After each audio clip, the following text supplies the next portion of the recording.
We're about to see now, Beis Hashem Yisborach, Maseches Bava Kama, Perik Shlishi, Perik HaManiach. Zog the Mishnah, HaManiach is a kat, somebody who puts kat is a jog, Shus Harabim, if all Achav and Niskelba, somebody came and he tripped on it, with Shibra, and then he broke it, Potter. Then the Potter, the guy that broke the jog, is Potter. However, if the person got damaged, he fell on this jog and he broke his leg, the one that put there the jog has to pay for his damages. So the Mishnah is telling us two things. Number one, the one that walked and broke the jog does not have to pay if he broke it. Number two, the one that placed the jog there is chayav to pay for the damages of the person that slipped on it. Shalom is asking a question.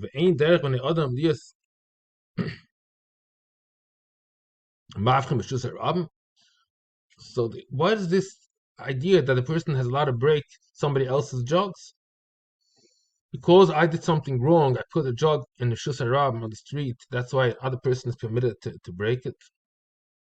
As the Gemara answers, Rav Amar b'mamales kol Shus Harabim. We're talking here that he made it such a way that you cannot pass through. That's why the guy has the right to break it. I want to walk through, so I can break it.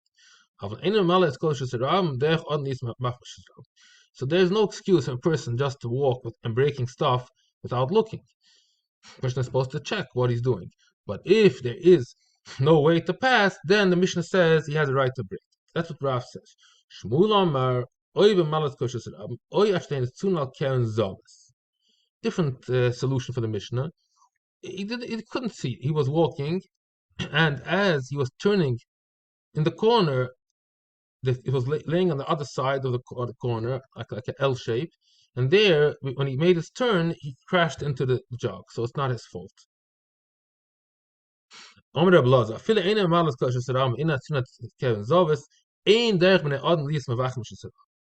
He says a third mahalach. He says, no, you know what? Your whole assumption is not true. A person is not liable at all to check stuff that's going on. He's allowed to step on the Shus Harabim without looking what he's doing. And there's no obligation for him to see if there's something on the street. Now, the Gemara is saying, going back to this point that we said before, if a person makes the whole Shus Harabim, the whole width, he fills up with jogs.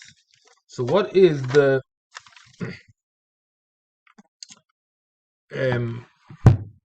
solution for this person that goes there and he finds himself in this situation? What should he do? So if he's going to put it from one place to the second, nasa boy. It's an interesting halacha here. So l'chayra, you could say, I can't go through, right? I can't pass through because he put on the whole width. So maybe you should take the jogs and put them on the side, set them up in a way that you'll be able to walk through. No. Then the one that does it is liable for creating a boyer. It's an interesting concept that since you picked it up, you're responsible. So the guy does not want to be responsible. So he says, why should I touch this? If I pick it up and then I'll put it in a different place and somebody else is going to trip, I'm going to be responsible. So if he does that, that's not a good solution. Nice boy. You should take a stick and break it. Or you should just pass it. So what is it? One axe went upon another one. He takes away the one that's beneath his kid is going to die, so he pulls it out. Or you should show him this atzma even awful in mace potter. Or the axe himself did it, and then the top one died. Potter. The choyev and awful mess chayiv. So we see from here that you should not do bi'adayim. It's a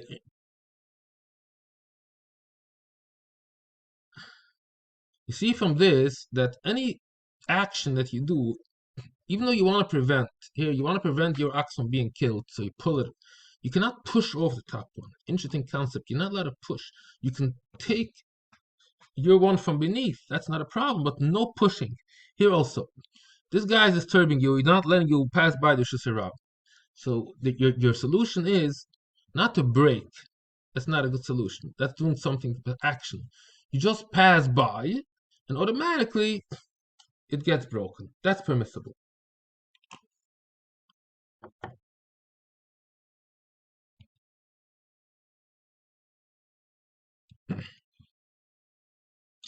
Now, Yerushalmi is dealing with another situation here. Lama parta b'shamat shaloi. Now we're going to, in this, but we're going back to this point.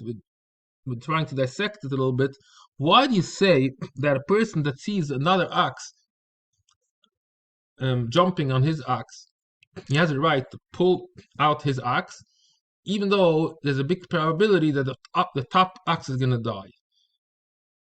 Why if you do such a thing? But you cannot tell him. The guy, let's say the upper ox is worth much more. The upper ox is worth $10,000, and the bottom was only worth $1,000. So the guy said, "What are you, crazy? You're killing my big ox because you want to save yours? I would have paid you. I'd have paid you $1,000."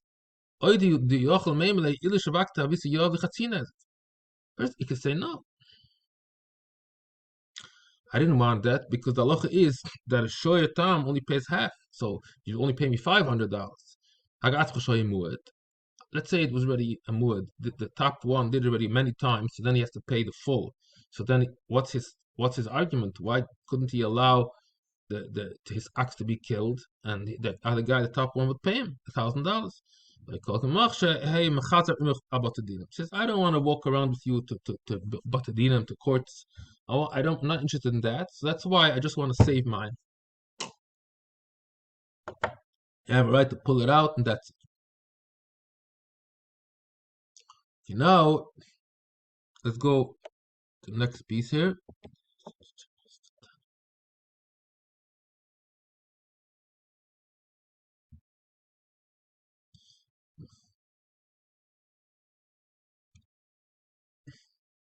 You put a barrel,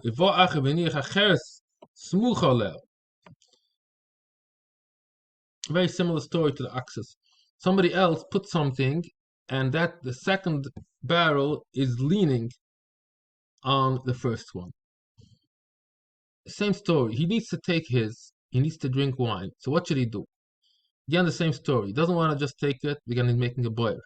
So what should he do? Should he break it with a stick, or should he just pull out his one, and then the other one is going to fall by itself? So exactly the same thing. He's bringing down the same thing. I'm not going to repeat it. Oh, he brings down similar. It's interesting that before he did not bring this. It's a little bit different, the wording of this Bryce. Im actually Allah the chov and awful mace potter. If before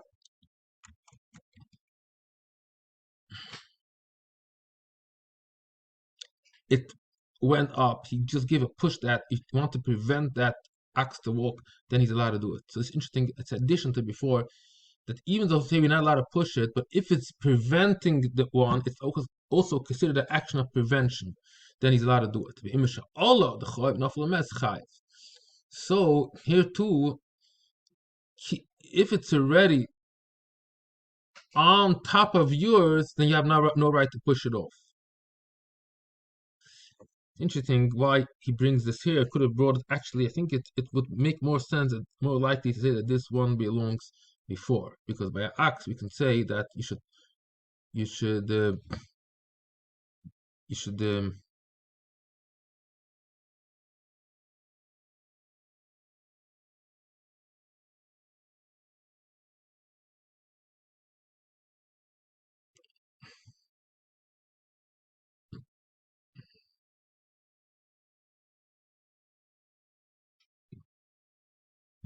well, I guess it's both of them are how do you say complementary one to each other. There's two things. Number one, if it's already on top of that, then you can not push it off. You can pull out yours.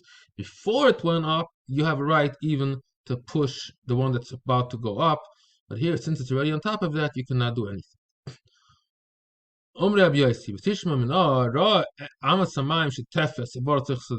Very similar story, he says. Very interesting how the Gemara connects a few stories here. You see a current of water that wants to enter your field. Actually, before it entered your field, you're allowed to push it.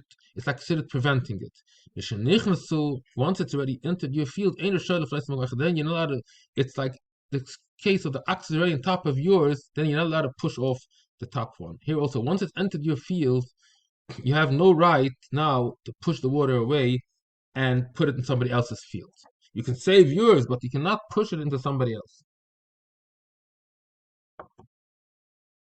Now he says a third story that belongs to this category. Ahein Kirisi Arigira. So it means a certain tax that all the people of a certain job give. Let's say all the people that are wood working people have to give a certain tax. And he says, you know what, my friend also, go to him. He's trying to push off they're coming to him to collect $1,000. He says, I have another few guys that can give you. Why should you take all the 1,000 from me? Before he comes to collect, you can tell the tax collector, you know, there's a few people in this town that don't do this job. Plan of the vidita. You can say this guy does, that guy does. You can give it a list of all people that are into the woodworking. When the once he comes already to your town, it's similar to the story that the water entered already your field, you cannot push it off. They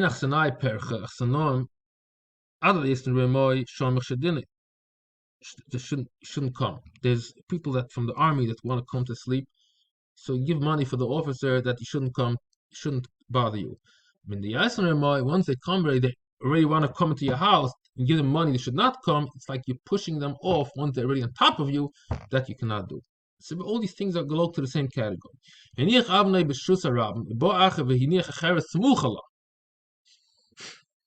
Another person put a stone, you put a stone in the street, and another guy put a stone next. Interesting story. So let's say there's A and B, and there's A put a stone A, and B put a stone B.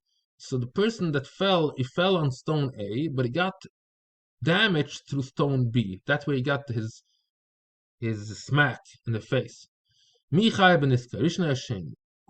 to pay? The one, the A or B? Similar story. One ox pushed the different ox into a pit. The one that's the first one has to pay. The one that did that first action. That's what the Tanna Kama says. If it's a shoy muad, each one pays half. It